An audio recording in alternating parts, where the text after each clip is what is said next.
आम्ही आलेलो होतो गणपती बाप्पाची मूर्ती बघायला दरवर्षीप्रमाणे, पण यावर्षी आम्हाला खूप लेट झाला. लास्ट वीक मध्येच मी फोन केलेला होता, पण काय आम्हाला झालं नाहीये ना, मी गेलेलो होतो बाहेर.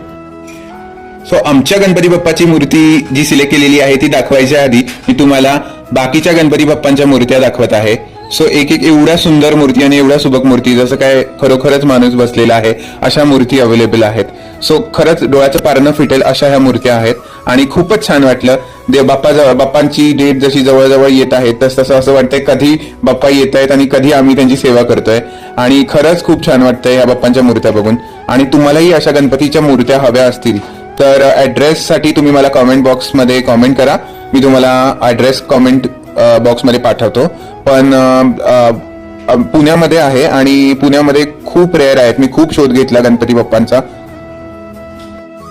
पण मला असे काही आर्टिस्टिक गणपती कुठेच सापडले नाही. आणि फायनली मी 4 वर्ष झालं एकाच ठिकाणावरून गणपती घेतोय आणि खरंच खूप छान मूर्त्या ते देतात.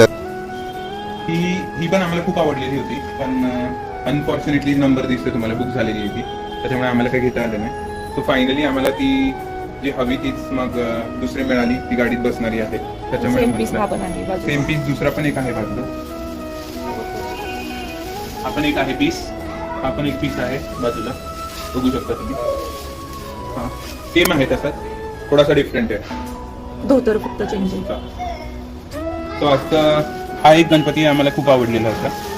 बघा ह्याचं मस्तपैकी गजमस्त किती मोठा आहे. हा एक आम्हाला खूप आवडलेला होता, पण तो पण बुक झालेला आहे, त्याच्यामुळे हा पण काय मिळणार नाहीये.